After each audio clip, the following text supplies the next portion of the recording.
Hello दोस्तों, स्वागत है आपका मेरे YouTube चैनल विज्ञानशाला में। कक्षा 7 विज्ञान के अंतर्गत आज हम अध्याय 3 रेशों से वस्त्रों तक के प्रश्नोत्तरों को हल करेंगे। इससे पहले यदि आपने मेरा ये पिछला वीडियो नहीं देखा है तो इसकी लिंक डिस्क्रिप्शन बॉक्स में दी गई है। आप इसे देखने के पश्चात इन प्रश्नों को आसानी से हल कर सकेंगे।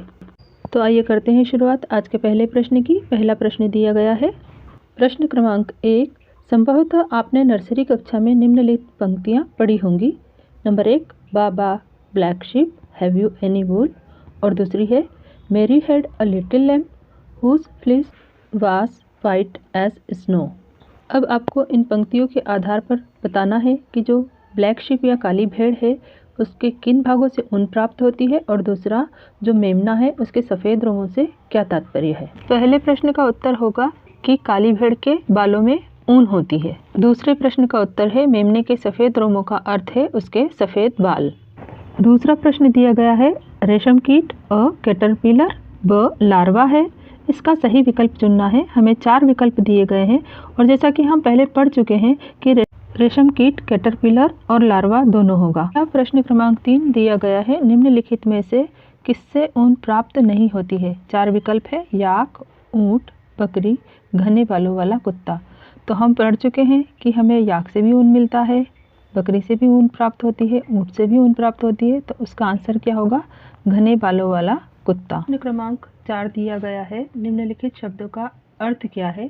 नंबर 1, पालन, दूसरा है ऊन की कटाई और तीसरा है रेशम कीट पालन। अब हम एक एक करके सबको पढ़ेंगे।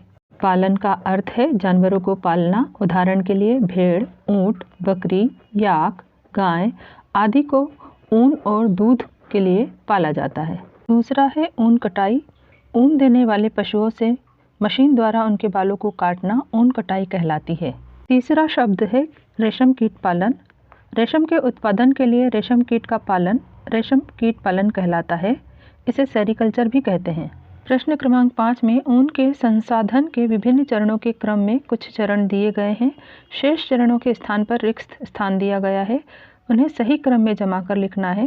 जिसमें दिया गया है ऊन की कटाई और दूसरा खाली स्थान है, तीसरे में दिया है छटाई, चौथा और पांचवा फिर रिक्त स्थान दिया गया है। इस प्रश्न के उत्तर में पहला चरण है ऊन की कटाई, दूसरा है अपमार्जन, तीसरा है छटाई, चौथा है बर की छटाई और पांचवा है रंगाई। इसके अलावा भी एक क्रम और होता है जिसे कहा जाता है रीलिंग। जब ऊन बनकर तैयार हो जाता है तो उसकी रीलिंग की जाती है। प्रश्न क्रमांक 6 में रेशम कीट के जीवन चक्र की उन 2 अवस्थाओं को चित्र के द्वारा बताइए जो प्रत्यक्ष रूप से रेशम के उत्पादन से संबंधित है। हम पिछले लेक्चर में पढ़ चुके हैं कि रेशम कीट का जीवन चक्र क्या होता है।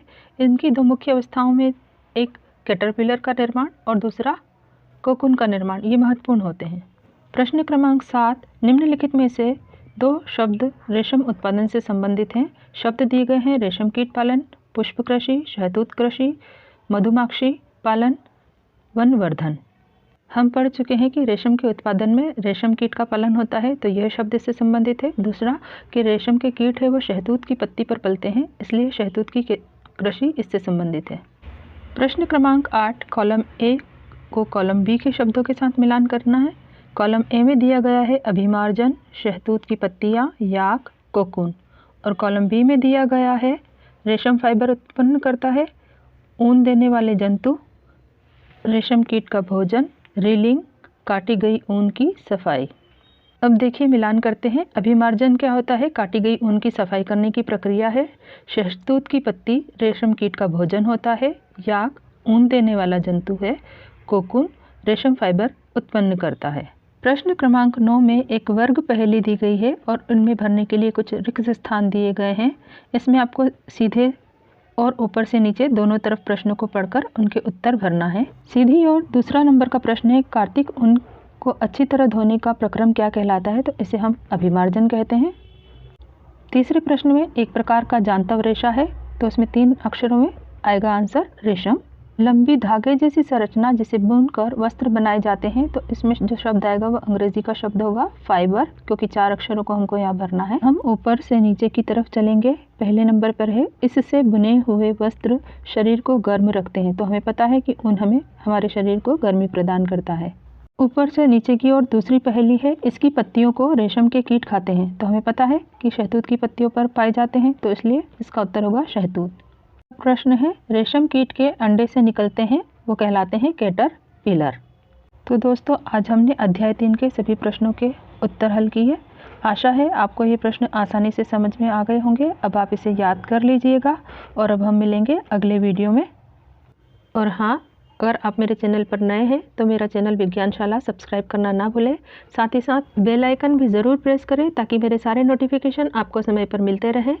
और इसे अपनी फैमिली और दोस्तों में ज़रूर शेयर करें। वीडियो में अंत तक बने रहने के लिए आप सभी को बहुत बहुत धन्यवाद।